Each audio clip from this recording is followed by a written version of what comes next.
আচ্ছা চলো আমরা ডাল্টনস অ্যাটমিক থিওরি এখান থেকে শুরু হবে। বের করো সবাই ডাল্টনস অ্যাটমিক থিওরি। এর আগে আমরা অ্যাটম পড়েছি, law of conservation of mass, law of constant proportion, এগুলো নিয়ে যে যা যা ম্যাথ ছিল এগুলো আমাদের হয়ে গেছে। এবার আমরা দেখবো হচ্ছে ডাল্টনস অ্যাটমিক থিওরি।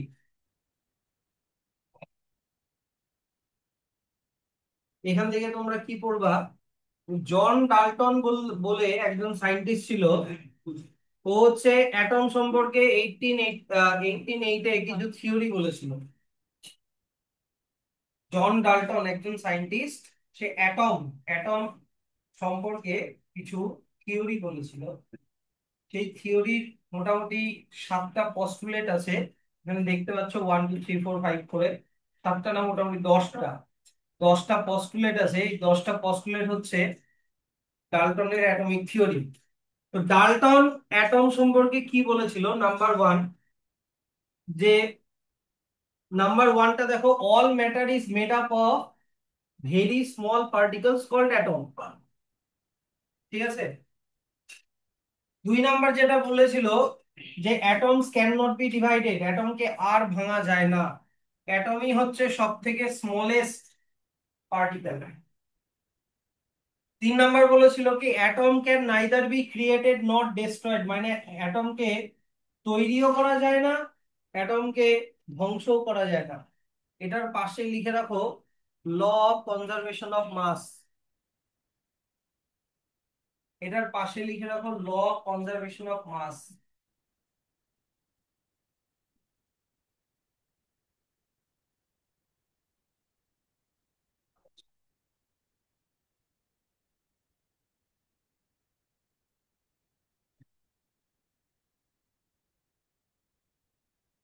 নেক্সট, ডাল্টন কি বলেছিল? যে অ্যাটমস গুলো অনেক রকমের হয়, ভেরিয়াস কাইন্ডস। এখনো পর্যন্ত 118টা অ্যাটম পাওয়া গেছে, হাইড্রোজেন, হিলিয়াম, এরকম করে আরো 118। আরো আছে, সিনথেটিক্যালি আরো অনেক বানিয়েছে। টোটাল মোটামুটি অনেকগুলো অ্যাটম হয়, সবগুলো অ্যাটম আলাদা আলাদা। আচ্ছা এবার দেখো, একই অ্যাটম, মনে করো কোনো একটা এলিমেন্টের, দেখো এখানে লেখা আছে atoms, all the atoms of a given element, all the atoms of a given element।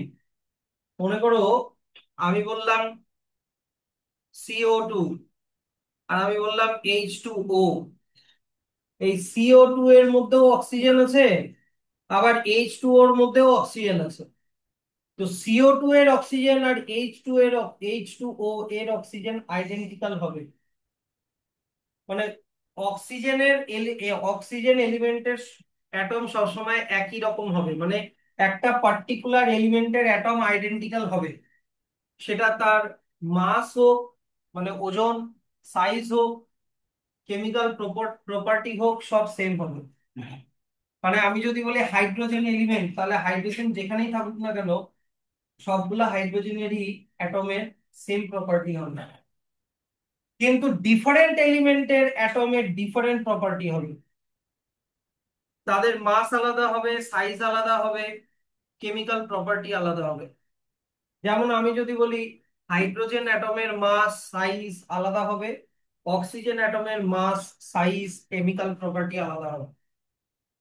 কিন্তু অক্সিজেনের সাথে অক্সিজেনের আবার মিল হবে, হাইড্রোজেনের সাথে হাইড্রোজেনের আবার মিল হবে। 7 নাম্বার কি বলেছে দেখো, chemical combination between two or more elements joining together of atoms of these elements to form molecules of compounds। মনে করো হাইড্রোজেনের অ্যাটম, দুটা হাইড্রোজেনের অ্যাটম একটা অক্সিজেনের অ্যাটমের সাথে লেগে গেল, তাহলে হয়ে গেল H2O, এটা হয়ে গেল একটা কম্পাউন্ড। এই 7 নাম্বারটার মানেটাই এটা বলেছে যে দুটা বা তার বেশি এলিমেন্টের অ্যাটম একসাথে জয়েন হয়ে কি বানায়? কম্পাউন্ডের মলিকিউল বানায়। বুঝতে পারছো তো? এখানে কয় ধরনের অ্যাটম আছে? হাইড্রোজেনের অ্যাটম আছে আর অক্সিজেনের অ্যাটম আছে। তাহলে এখানে দুই ধরনের অ্যাটম একসাথে কম্বাইন হয়ে ওয়াটারের একটা মলিকিউল বানালো, আর ওয়াটার হয়ে গেল একটা কম্পাউন্ড। 8 নম্বরে কি বলেছে?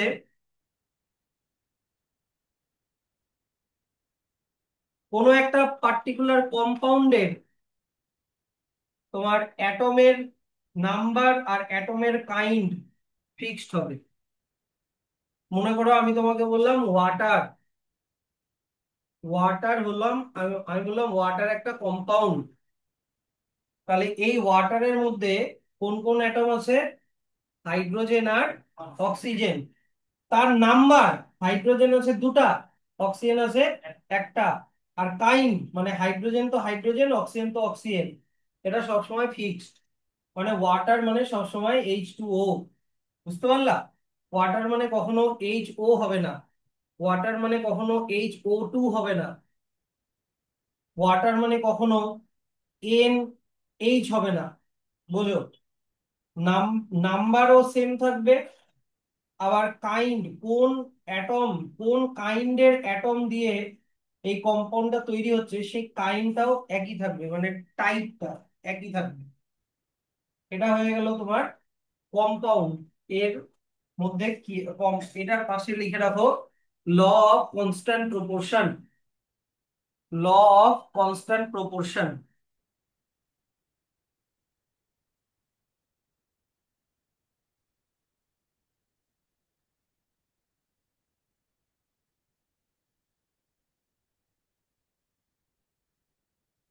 ঠিক আছে? আচ্ছা, 9 নম্বরে কি বলেছে? এই যে দেখো, যখন কেমিক্যাল কম্বিনেশন করবে, অ্যাটমরা যখন কেমিক্যাল কম্বিনেশন করবে, ডিফারেন্ট এলিমেন্টের অ্যাটম যখন কেমিক্যাল কম্বিনেশন করবে, তখন ওরা হোল নাম্বারে করে, কখনো ফ্র্যাকশনে করে না। জিনিসটা বোঝো, কথা বলো না, এমনিতেই আজকে গন্ডগোল হয়ে গেল। ওয়াটারের মধ্যে যে হাইড্রোজেন আর অক্সিজেন, হাইড্রোজেনের নাম্বার 2, অক্সিজেনের নাম্বার 1, 2:1। কথার মানে নাম্বারের দিক থেকে বলছি, নাম্বার, মাসের দিক থেকে না, নাম্বার। কখনোই এরকম হবে না 2.5:1.7, এরকম কখনো হবে না। সবসময় কি ফ্র্যাকশনে কখনো ওরা কম্বাইন করে না, সবসময় কি হোল নাম্বারে কম্বাইন করে। কি বুঝতে পারলা? এটা হচ্ছে 9 নাম্বারটা। আর 10 নাম্বারটা কি বলেছে? মনে করো atoms of the same elements can combine in more than one ratio to form more than one compound। জিনিসটা বোঝো? আমি যদি বলি কার্বন আর অক্সিজেন, কার্বন আর অক্সিজেন যে সবসময় CO2ই বানাবে এমন না, CO বানাতে পারে। এটা কি? এটা কার্বন ডাই অক্সাইড, এটা কার্বন ডাই অক্সাইড। আর এইটা হচ্ছে তোমার কার্বন মনোক্সাইড। কার্বন মনোক্সাইড এরকমও হতে পারে, মানে মোর দ্যান ওয়ান রেশিও। এখানে কার্বন আর অক্সিজেনের রেশিও হতো কার্বন একটা, অক্সিজেন দুটা। কিন্তু এখানে কার্বন আর অক্সিজেনের রেশিও হতো কার্বন একটা, অক্সিজেনও একটা। কি বুঝতে পারলা তো? তাহলে মনে করো একই এলিমেন্টের অ্যাটম গুলো মোর দ্যান ওয়ান রেশিওতে কম্বাইন করে আলাদা আলাদা কম্পাউন্ড বানাতে পারে। এটা হচ্ছে এই 10টা পস্টুলেট বলেছিল ডাল্টন। কোনো পস্টুলেট বুঝতে অসুবিধা হলে বলো। আবার বলছি যে অ্যাটম, 1 নম্বর পস্টুলেট কি অ্যাটম হচ্ছে সব থেকে স্মলেস্ট পার্টিকেল। 2 নম্বর বললো কি অ্যাটমকে আর ডিভাইড করা যায় না। 3 নম্বর বললো কি অ্যাটমকে ক্রিয়েটও করা যায় না, ডিস্ট্রয়ও করা যায় না। 4 নম্বর বললো কি, হ্যাঁ, অনেক রকমের অ্যাটম হয়, টোটাল 118 রকমের অ্যাটম হয়। একই এলিমেন্টের অ্যাটম একই রকম, আর আলাদা আলাদা এলিমেন্টের অ্যাটম আলাদা আলাদা রকম। বুঝতে পারলা? আর অ্যাটম, আলাদা আলাদা অ্যাটম কম্বাইন করে কি বানায়? কম্পাউন্ড। আলাদা আলাদা অ্যাটম কম্বাইন করে কি বানায়? কম্পাউন্ড। কোনো একটা কম্পাউন্ডের মধ্যে অ্যাটমের নাম্বার আর অ্যাটমের কাইন্ড হচ্ছে সবসময় ফিক্সড। তারপরে কি বললাম?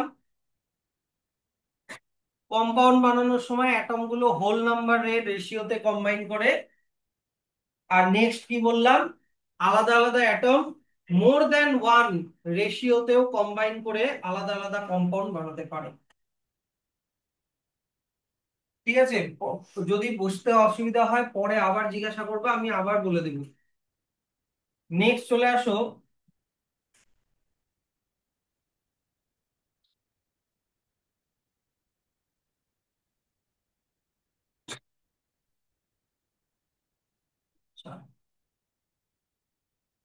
ডাল্টনের যে এই যে অ্যাটমিক মাস, তোমার হচ্ছে atomic theory, Dalton's atomic theory was based on the law of chemical combination. এইটা আন্ডারলাইন করতে হবে।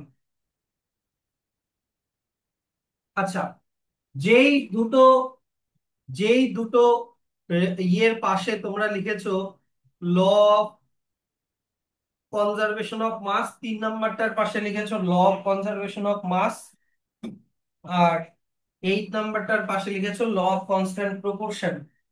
এই দুটো ল কিন্তু আমাদের আগে হয়ে গেছে। এগুলোকে কি বলে? Law of chemical combination. এগুলোকে বলে ল অফ কেমিক্যাল কম্বিনেশন। এই ল, এই ল গুলোর উপরে বেস করেই ডাল্টনের ল অফ অ্যাটমের ল গুলো ও বলেছিল। যেমন for example the postulate of Dalton's atomic theory that atoms can neither be created not destroyed, বললাম না? দেখো তো এটা কত নাম্বার ল ছিল? দেখো তো এটা 3 নাম্বার ল ছিল, দেখো তো, হ্যাঁ কি না? তো এইটা মানেই দেখো law of conservation of mass, আমি পাশে লিখেও দিয়েছি, লিখে দিয়েছি law of conservation of mass 3 নাম্বারটার পাশে। আর একটা কি ল ছিল? 8 নাম্বারটা ছিল না, the elements consists of atom having fixed mass and that the number and kinds of atom in a given compound is fixed, এটা ছিল 8 নাম্বার ল, হ্যাঁ কি না? এই লটা হচ্ছে প্রাউস্টের constant proportion, law of constant proportion কে ডিফাইন করে। হয়েছে? তাহলে কোন লটা, কোন আহ, ডাল্টনের কোন লটা কোন আরেকটা ল থেকে নেওয়া? 3 নাম্বার লটা নেওয়া হয়েছে law of conservation of mass থেকে। আর 8 নাম্বার লটা নেওয়া হয়েছে ল অফ কনস্ট্যান্ট প্রপোর্শন থেকে। কোন লটা কিসের জন্য সেটা ভালো করে দেখবা। তারপরে তোমরা ডাইরেক্ট চলে আসো, এগুলো আমাদের হয়ে গেছে ল অফ কনস্ট্যান্ট প্রপোর্শন, ল। ব্যাপারটা হচ্ছে যে এইটা ভালো করে পড়তে হবে, এটাতে একটা স্টার দিয়ে দাও। ডাল্টনের যে অ্যাটমিক থিওরি, এর মধ্যে কি কি ভুল ছিল? Drawbacks of Dalton's atomic theory. ডাল্টনের অ্যাটমিক থিওরিতে কি কি ভুল ছিল? সব থেকে বড় ভুল যেটা, ডাল্টন কত নাম্বার পয়েন্টে বলেছিল দেখো তো, যে atoms can not be divided further, কত নাম্বার লতে লেখা আছে? হুম।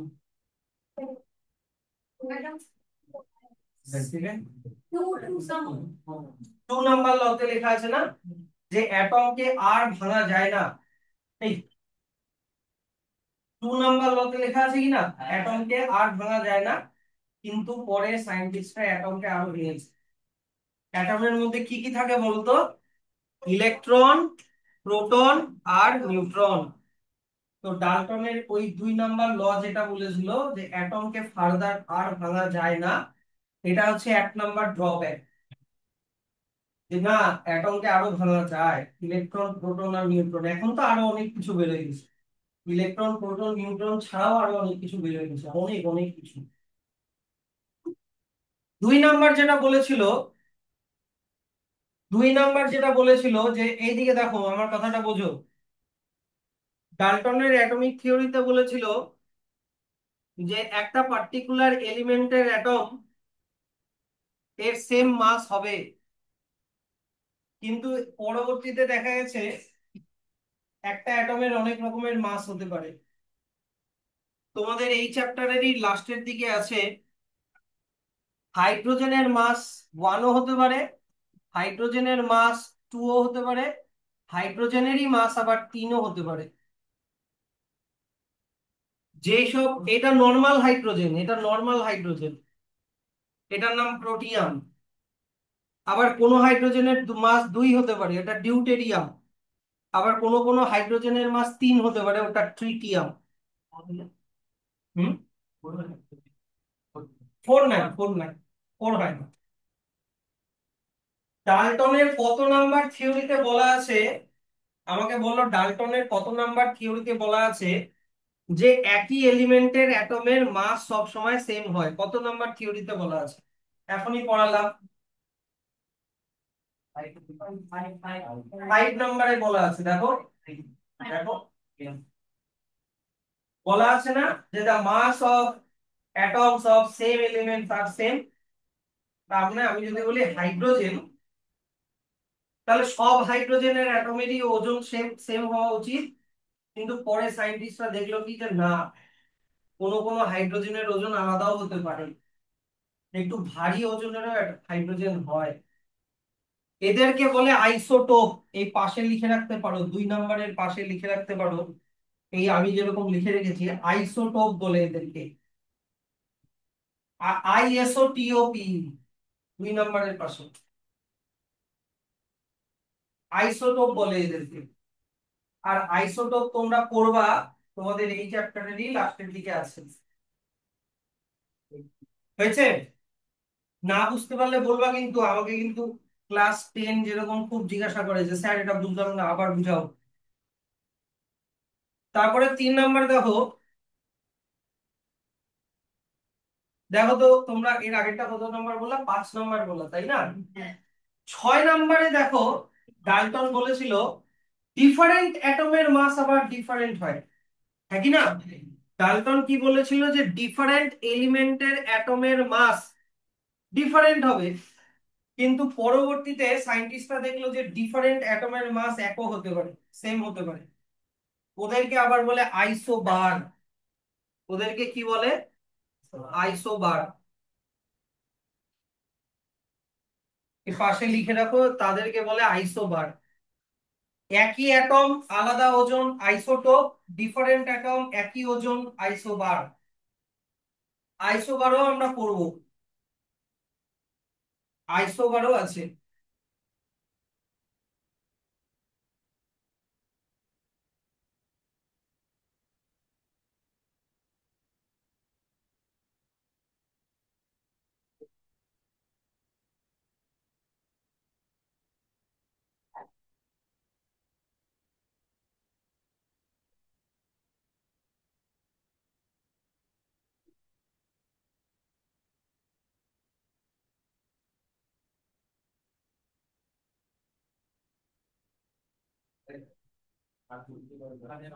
যেমন এক্সাম্পল দিচ্ছি, আর্সেনিক আর ক্যালসিয়াম। দেখো, আর্সেনিক আর ক্যালসিয়াম দুটো আলাদা অ্যাটম। আর্সেনিকেরও ওজন 40, ক্যালসিয়ামেরও ওজন 40। ব্যাপারটা বোঝার চেষ্টা করো। ডাল্টন বলেছিল, এই যে 2 নাম্বারটা, এদিক ওদিক করো না, আমি সবই দেখতে পাচ্ছি। 2 নাম্বারটাতে কি বলেছিল যে একই এলিমেন্টের অ্যাটমের ওজন একই হবে, এটারও এক্সেপশন সায়েন্টিস্টরা পেয়েছে। আর কি বলেছিল যে ডিফারেন্ট এলিমেন্টের অ্যাটমের ওজন ডিফারেন্ট হবে, এটারও এক্সেপশন সায়েন্টিস্টরা খুঁজে পেয়েছে। যেমন আমরা এখানে, আমি এখানে কি বললাম, হাইড্রোজেন একই অ্যাটম, কিন্তু হাইড্রোজেনের আলাদা আলাদা ওজন হতে পারে, তাদেরকে বলে আইসোটোপ। কিন্তু আর্সেনিক আর ক্যালসিয়াম দুটো আলাদা আলাদা অ্যাটম, কিন্তু তাদের আবার ওজন একই।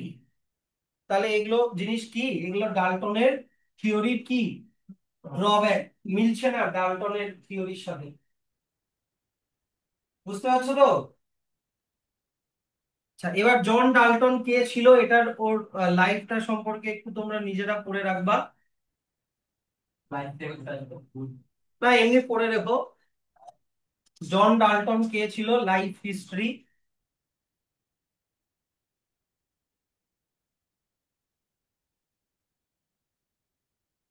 তাহলে এবার আমরা অ্যাটমের ব্যাপারটাতে আসি। তাহলে জন ডাল্টনের থিওরি অনুযায়ী হোয়াট ইজ অ্যাটম, এই যে এখান থেকে ব্র্যাকেট করবা যে an atom is the smallest particle of an element that can take part in a chemical reaction.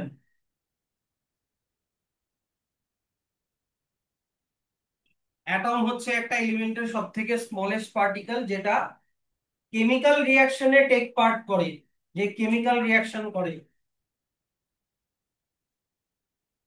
আর কি কি পড়তে হবে, এইটা এই লাইনটার মানেটা বোঝো। atoms of most of the elements are very reactive, মানে বেশিরভাগ এলিমেন্টের অ্যাটমিক কেমিক্যাল রিয়াকশন করে, and do not exist in free state, কখনোই একা একা থাকে না।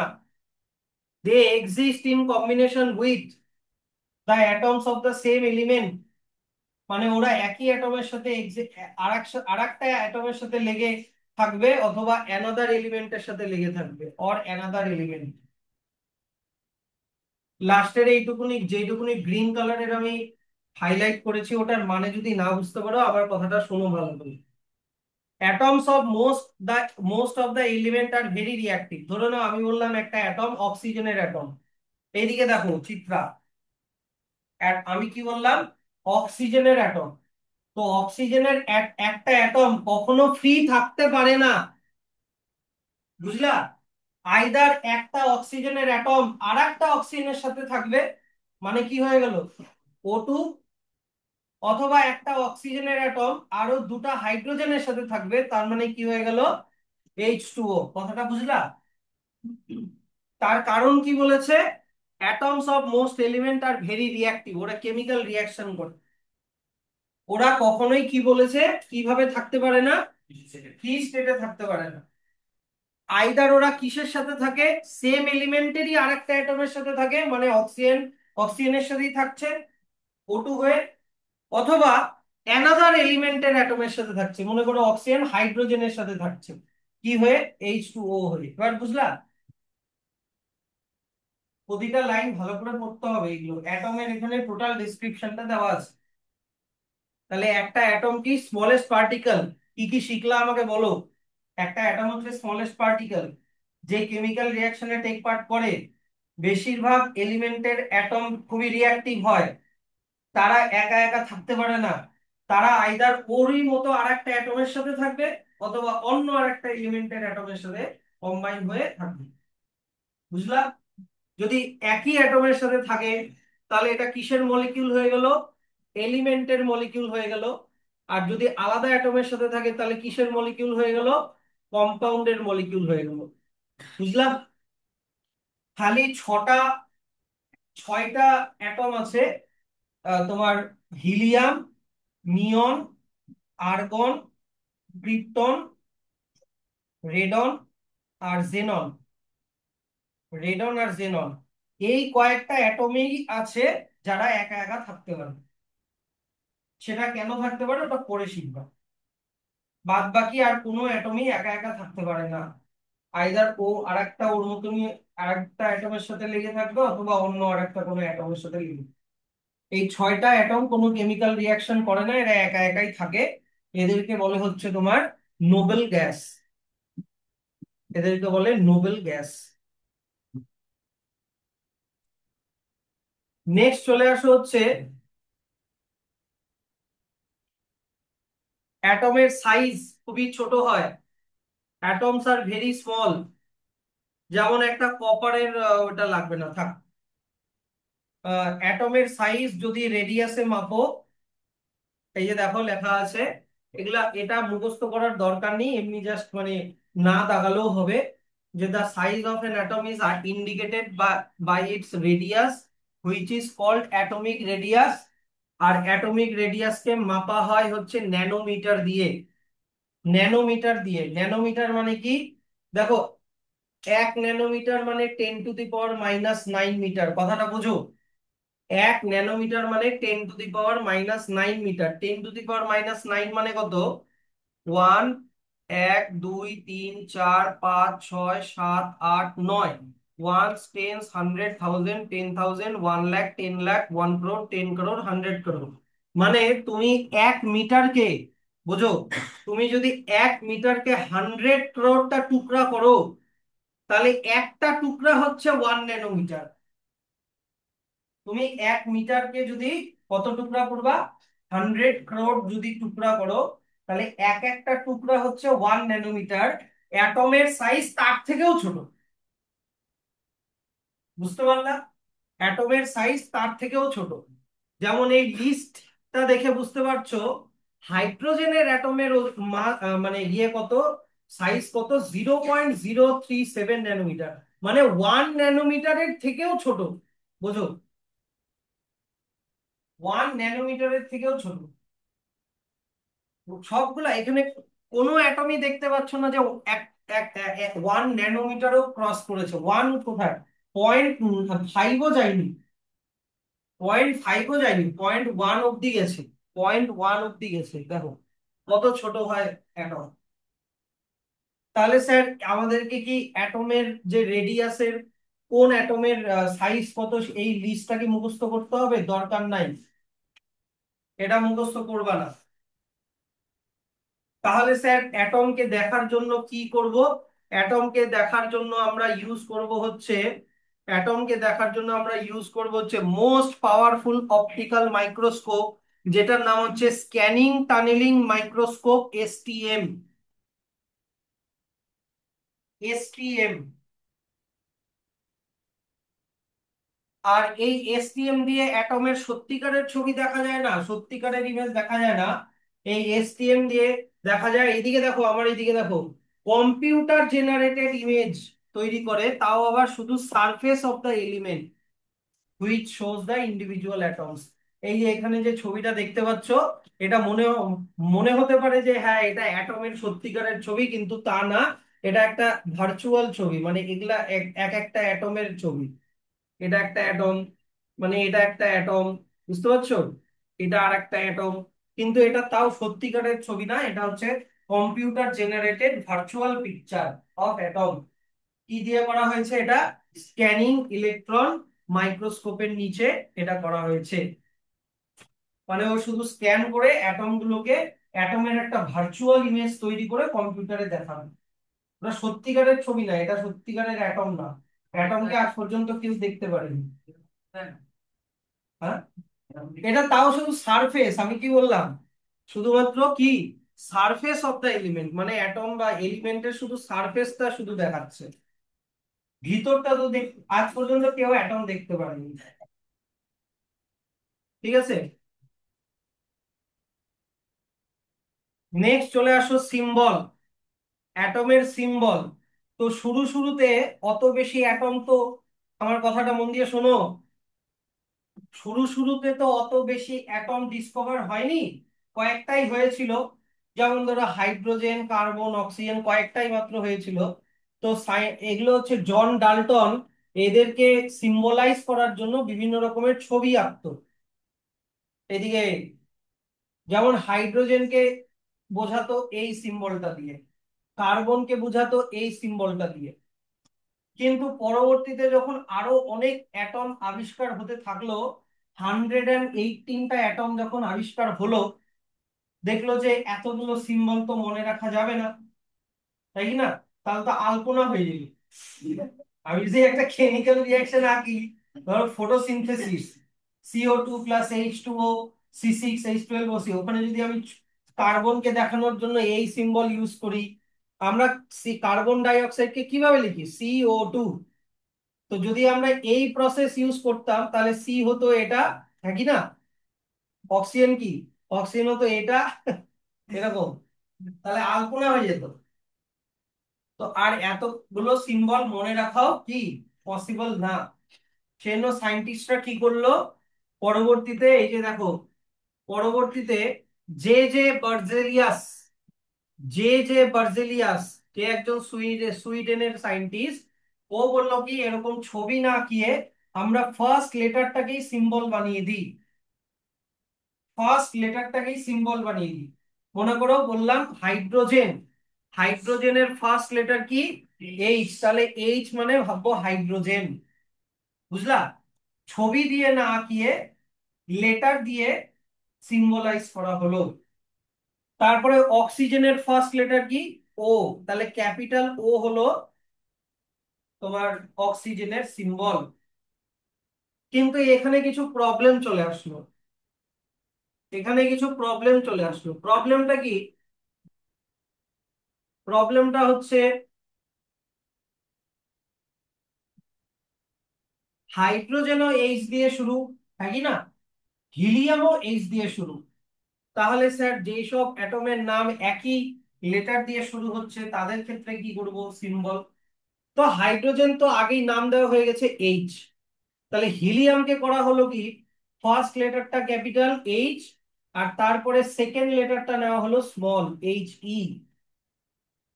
বুঝলা? তারপরে আরো এক্সাম্পল দিই।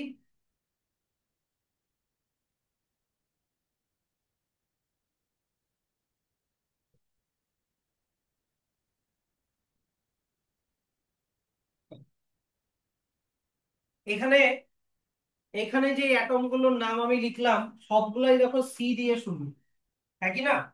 তো সায়েন্টিস্টরা কার্বনকে আগেই সি দিয়ে সিম্বলাইজ করে দিয়েছে। তো ক্যালসিয়ামের জন্য কি করলো? ক্যাপিটাল সি নিল আর সেকেন্ড লেটার এ নিল। বোঝো? ক্লোরিনের জন্য কি করলো? ফার্স্ট লেটার সি ক্যাপিটালে নিল আর থার্ড লেটার এল নিল। বুঝলা? কোবাল্টের জন্য কি করলো? ফার্স্ট লেটার সি নিল, সেকেন্ড লেটার ও নিল। তো এই ব্যাপারটা কিন্তু র্যান্ডম। কোন কোন ক্ষেত্রে 2 নাম্বার লেটারটা নিয়েছে, কোন কোন ক্ষেত্রে 3 নাম্বার লেটারটা নিয়েছে। আমি যতদূর জানি ফার্স্ট লেটারের পরে যেই লেটারটাতে বেশি জোর পড়ছে সেই লেটারটা নিয়েছে। কথাটা বুঝলা? মানে উচ্চারণ করার সময় যেই লেটারটাতে বেশি প্রোনাউন্সিয়েশনটা বেশি হচ্ছে, যেমন ধরো ক্যালসিয়াম, সি এ, এটাতে জোর পড়ছে তাই এ নিয়েছে। বুঝতে পারলা কথাটা? ক্লোরিন, তো সি তো নিলই, তারপরে এলটাতে জোর পড়ছে উচ্চারণ করার সময় তাই এলটা নিল, এরকম ব্যাপারটা। হ্যাঁ, কোবাল্ট, তো সিটা তো নিলই আর ওটাতে যেহেতু জোর পড়ছে উচ্চারণ করার সময় তো ও নিল, এরকম ব্যাপার। এটার কোনো পার্টিকুলার রুলস নেই, এটা মুখস্থ রাখতে হবে। তোমাকে মুখস্থ রাখতে হবে ক্যালসিয়ামের সি এ, ক্লোরিনের সি এল, কোবাল্টের সি ও। আর যেটা সবাই ভুল করে সেটা হচ্ছে মনে করো ক্যালসিয়াম লিখলো সি এর, এটা নর্মাল, সবাই অনেকে এরকম করে লেখে, মনে বোঝাই যাচ্ছে না কোনটা ক্যাপিটাল লেটার কোনটা স্মল লেটার। ফার্স্ট লেটারটা সবসময় ক্যাপিটাল হতে হবে, সেকেন্ড লেটারটা সবসময় স্মল লেটার হতে হবে। আচ্ছা, এইবার মনে করো আমি বললাম ক্যালসিয়াম অক্সাইড সিএও। ক্যালসিয়াম একটা আলাদা অ্যাটম, অক্সিজেন একটা আলাদা অ্যাটম, আর সবাই করে কি, এই যে এরকম করে। ক্যালসিয়ামের সিটা ক্যাপিটাল, এটা স্মল, ঠিক আছে, কিন্তু অক্সিজেন আলাদা অ্যাটম, ওটাও স্মল লেটারের লিখে দেয়, কিন্তু ওটা তো আলাদা অ্যাটম।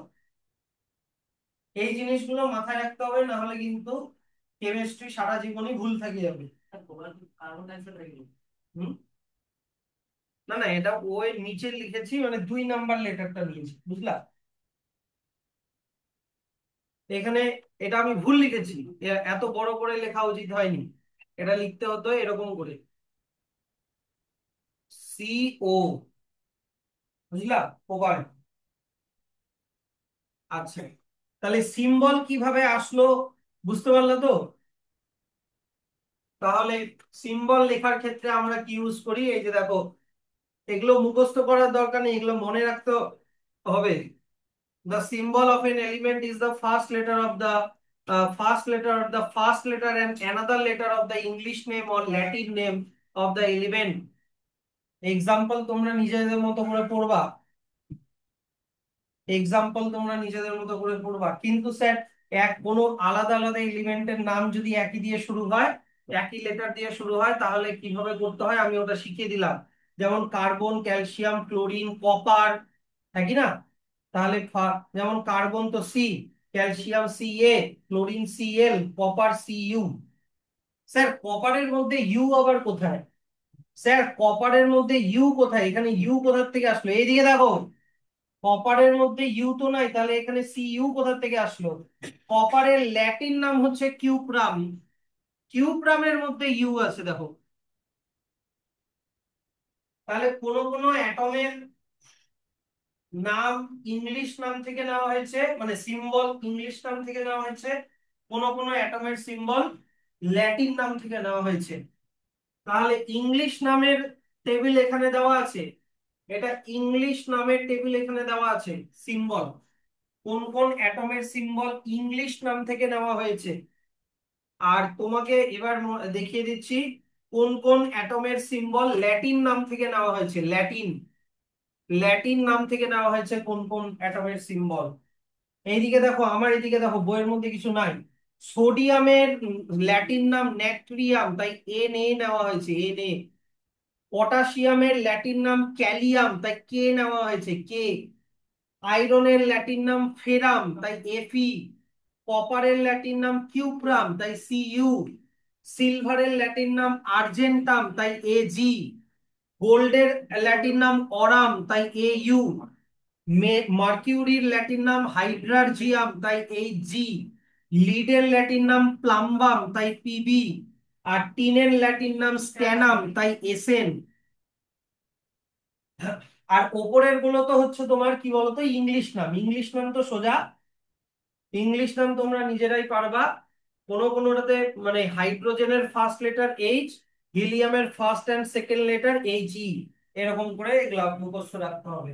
আর এইখানে ক্লাস 9-এ এই কটা অন্তত মুখস্থ রাখো, বুঝতে পারলা? ক্লাস 9-এ, ক্লাস 10-এ তো, 10-এ বলছি সরি, 11-এ তো 118টাই মুখস্থ করতে হবে।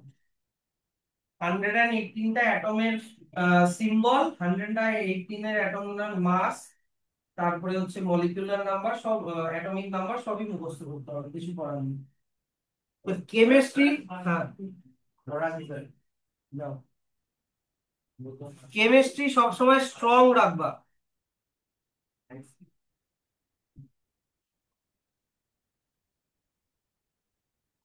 আচ্ছা,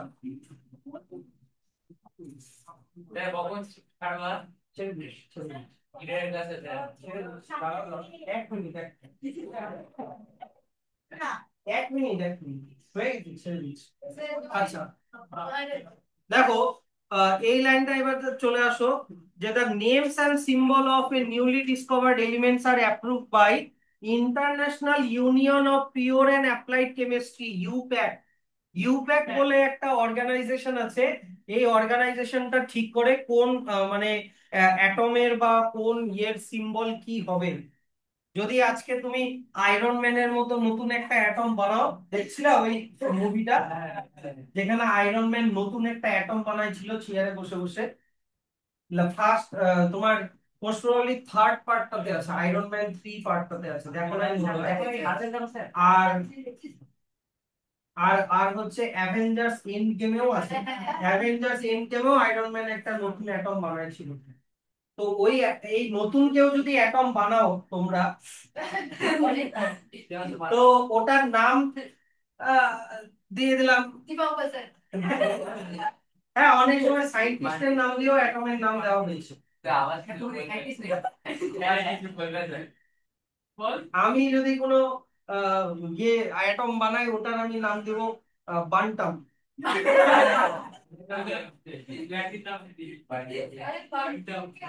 হ্যাঁ,